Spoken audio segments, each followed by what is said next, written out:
The story begins 65 years ago when the world was almost destroyed by a nuclear war. In a single night, electricity and all communication systems completely collapsed. The entire world entered a very dark phase. During that time, deep in the Amazon jungle, a scientist discovered the Genesis tree. The magical flower of this tree held so much power that it could supply electricity to the entire world. Using this discovery, humans slowly began rebuilding civilization. After this invention, all Genesis trees were placed under government control. After the nuclear war, nearly 90% of the children born developed genetic problems.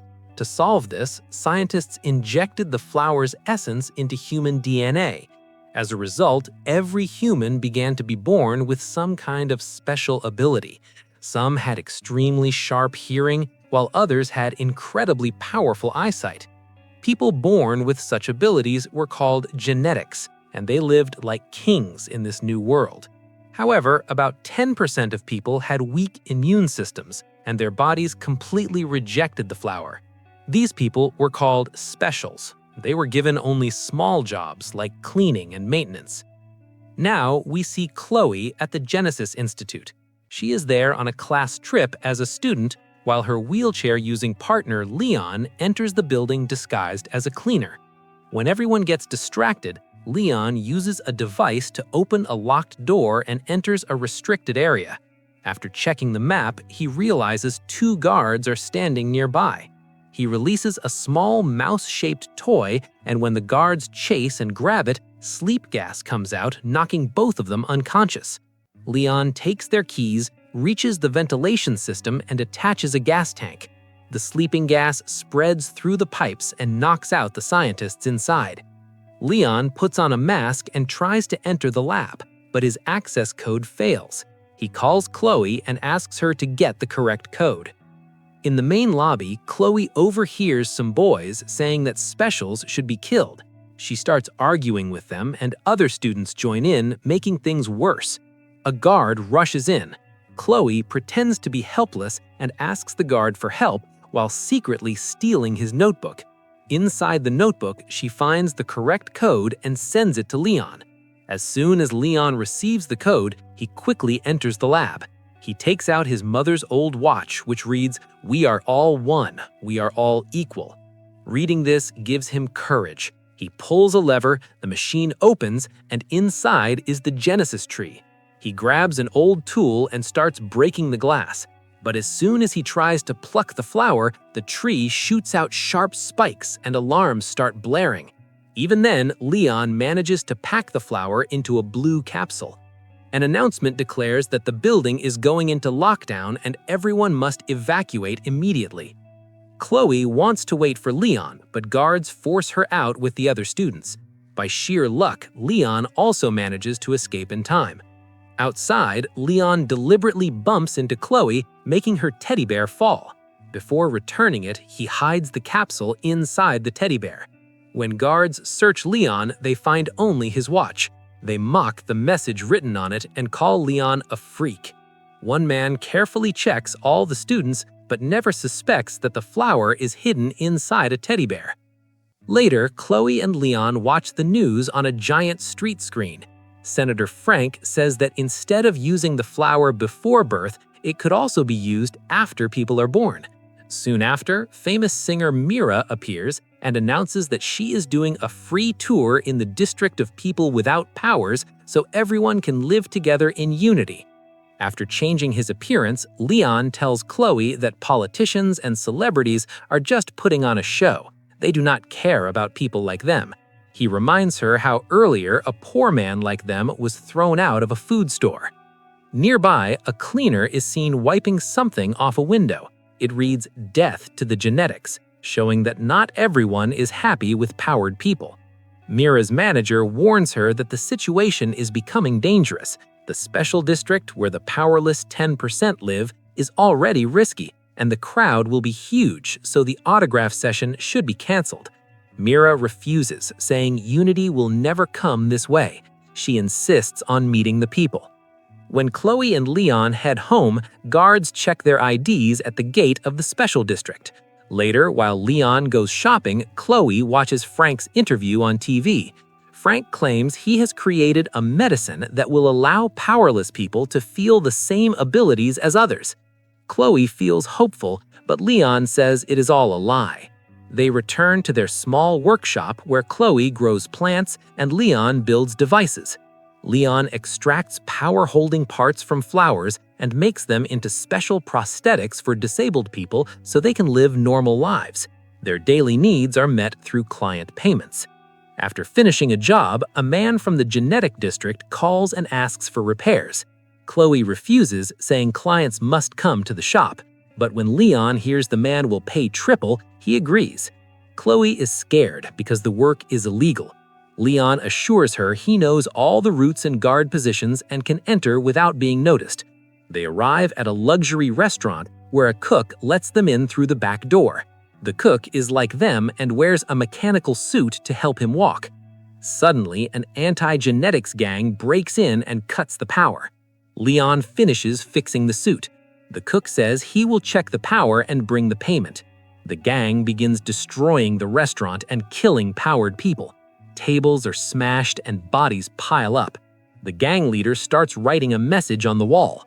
The cook returns covered in blood and with his last breath tells Chloe and Leon what is happening outside before dying. They try to escape, but the back door is locked. Leon asks Chloe to help him wear the suit. Soon, two members enter the kitchen and see only the dead cook. While writing on the wall, they talk about a small show tomorrow and a bigger plan the next day. One thug suggests an idea, but the boss threatens him with a knife, saying the plan will not change. One man drops a paper, which Chloe picks up. Police sirens are heard and the gang leaves. Suddenly, the suit activates on its own and throws Leon onto the counter. When two men attack him, Leon fights back using utensils and boiling water. During the fight, the boss's mask slips, revealing his face. The thugs pin Leon down and Chloe jumps in to save him. Leon throws flour at them and runs towards the exit with Chloe. Using the suit's strength, Leon breaks the door and escapes. Outside, Leon struggles to walk, so Chloe supports him into an alley. Police cars pass by without noticing them. Chloe realizes the suit's leg is damaged and helps Leon home. The next day, reporters broadcast the incident and a security camera photo shows Leon and Chloe. Media start claiming they might be gang members. All information is sent to the police. Special Forces Captain Hughes announces that the Powerless District has become a crime hub, and Leon and Chloe panic because they recognize Hughes as the same gang leader they fought. Chloe examines the paper and finds it is a flyer for Mira's concert with a small map inside. They realize the gang plans to attack the concert and blame people like them. Leon starts packing to leave the city, but Chloe insists they must stop the attack because innocent people will die. Leon says a disabled man and a 12-year-old girl can do nothing. Chloe cries, calls him a coward, and runs away. Leon cannot stop her. A flashback shows young Leon entering his father's office and discovering he's a special. When his father finds out, he captures him. Remembering this and looking at his mother's watch, Leon decides he must act. Hours later, Chloe returns and finds Leon repairing the suit. She helps him wear it. Leon says he will capture Hughes and force him to confess. He builds weapons from scrap and shows his strength by bending metal. Chloe notices special wires in the suit and creates a chemical to activate its hidden weapons. At the same time, Mira is performing in the Special District. The crowd goes wild, pushing against fences as security struggles to control them. After the concert, as Mira heads for her bus, guards and her manager are attacked and killed. Rebels arrive in trucks, writing messages on walls. Hughes threatens Mira to come with them. Suddenly, Leon appears wearing the suit and a mask. He jumps down from a balcony and attacks. Plants grow from the suit due to Chloe's chemicals, making the gang laugh. But Leon uses the plants to fight back. One man collapses from gas, another is trapped in vines. Chloe calls Mira from a stolen car while Leon continues fighting Hughes and his men. At first, Leon lands strong punches, But soon the entire gang surrounds him. At that moment, Chloe rammed the car into one of the men. Leon saw the chance and jumped into the vehicle, but Mira started screaming. There was no time to explain, so Chloe quickly drove away and got everyone out of there. They rushed home and locked the doors. Outside, the gang members were searching the streets for them. On TV, reporters were saying that an attempt had been made to kidnap Mira, but an unknown hero had saved her. Meanwhile, Mira noticed that Leon was badly injured. She quickly treated his wounds and said that she once wanted to become a doctor. Chloe drew a very dramatic, flower hero-style sketch of Leon, which he absolutely did not like, but Mira said it was perfect. Leon then told Mira the truth about Hughes. Mira says she wanted to go home as soon as possible because the next day she had an event with Frank at the family center. Leon felt that the anti-genetics gang's next target will be Frank. Since they attacked Mira today, they would definitely go after Frank tomorrow. This gang was against enhancements or changes done after birth. They believed that people should remain exactly how they were born. Mira wanted to warn the police, but Leon stopped her because Hughes himself was a police commander. Together, they made a new plan. The next day, Mira and Leon went to the family planning center, pretending to be a newly married couple who wanted to have a child. Since Mira was famous, she told the doctor that she had not taken an appointment and had never revealed her husband to the media because she wanted to protect her family. Leon somehow convinced the doctor to give them a tour of the facility. During this, Leon cleverly stole a key. Later, Leon distracted the staff by announcing that Mira would perform for everyone. All the workers gathered in one room. Just then, the anti-genetics gang arrived and Leon confronted them in the lobby. When the thugs attacked him, Leon released gas bombs that even melted their masks. At first, Leon fought really well, but there were too many of them. They knocked him down and started beating him together. Hughes removed Leon's mask and repeatedly punched them in the face. Suddenly, Frank's security arrived and the gang fled. Mira then revealed that she had called Frank herself because she realized Leon could not handle so many attackers alone. Leon asked why the guards did not chase the gang. Frank replied that Leon was more important to them than the attackers. It was then revealed that Frank was actually Leon's father. Chloe was completely shocked. She realized Leon had lied to her all these years, saying their father was dead. Angry and hurt, she ran away. When reporters entered, Frank immediately switched into politician mode. He said his son was proof that the gap between genetics and people unaffected by the flower had grown too wide, and that voters must choose carefully. A week later, it was announced that Frank's project had been approved by almost everyone. Many buses arrived into Special District and transported poor people to a medical camp outside the city. After treatment, they would have no deficiencies, and the Special District would be open so everyone could live together freely. At the medical center, Leon asked where Chloe was, but Frank said they could not find her. When Leon mentioned Hughes, Frank changed the topic and said Leon should not worry, as he only wanted to treat him. Leon reminded Frank that when Frank tried to treat his mother, she died. Frank apologized and admitted his mistake. He said Leon's mother had left a letter, but he was too afraid to give it to him. By the time he gathered the courage, Leon had already left home. Leon opened the letter. His mother wrote that she was sorry for leaving them. She wanted Leon to become a good man, but she feared the anger inside him would consume his heart. She told him to learn to forgive because no one stays forever. Reading this, Leon cried, remembering his mother. Mira came and took Leon outside for fresh air. While walking, Leon saw Chloe and apologized. Chloe could not stay angry for long with her brother. Leon then said he believes Frank had orchestrated all the attacks so his project would be approved.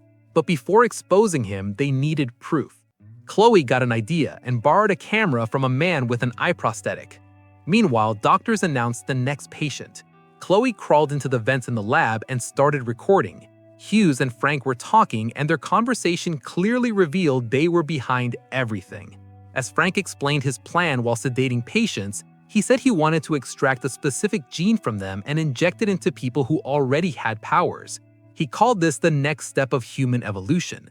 He claimed it would make them better and keep them young forever. He did not care about the specials at all. He only wanted to use them to harvest that gene. Later, Chloe played the recording for everyone in the tent. Mira cried and apologized to the specials, saying she never knew about this. Leon repeated his mother's message, saying they were all equal and not defective. He motivated everyone to fight and said he needed his suit at any cost. Chloe revealed she had already stolen the storage keys. The next day, Frank and some nurses came to Leon's room to treat him. Leon was wearing his suit under the blanket. He grabbed his father and took the injection from the nurses. Frank said he did all this for Leon and only wanted to cure him. Leon replied that Frank was nothing but a monster. He locked Frank inside the room, took explosives from Chloe, and ran towards a security room. He fought the guards there, but one of them managed to press the alarm button. Meanwhile, in Chloe's room, she managed to connect the camera to a computer to send all the evidence to the police. Before Leon left, Mira kissed him and told him to come back safely. In the tent area, Hughes arrived with his gang. Leon and the Specials surrounded them and a massive fight broke out. The Specials had basic tools like utensils and pipes, but their numbers kept the fight balanced. Leon's suit allowed him to fight many enemies at once. Hughes called for backup and armed men arrived. Many Specials fell during the fight. Leon fought Hughes alone. After some time, Hughes knocked Leon down and Leon tried to escape. In the security room, a man grabbed Mira by the neck, but a Special rushed in and killed him. The computer finally uploaded the footage and Chloe immediately called the police. In the lab, Leon crawled for his life as Hughes attacked him from behind. They fought among tables and control panels. Leon opened the Genesis tree machine and threw something that cracked the glass. Furious, Hughes grabbed Leon, beat him, and slammed him onto the machines, completely shattering the glass. Hughes was about to kill Leon when Leon suddenly plucked a flower. He already knew that removing it would release spikes from the tree. The spikes shot into Hughes's face and he collapsed. Police arrived and arrested all of Frank's men, finding plenty of evidence. Chloe and Mira rushed to Leon, and this time Leon stepped forward and kissed Mira. A week later, all news channels exposed Frank's horrifying plan. People said a masked man had saved everyone. There were rumors that he was Frank's son, but the police denied it. Frank himself had escaped. The government ended its policy of separating people, giving everyone freedom to live anywhere. Mira's voice was damaged, so she could no longer sing, but she was happy living her life with Leon. Frank was still on the run. In the final scene, he's shown watching his son from a distance. If you liked the video, don't forget to like it and subscribe to the channel.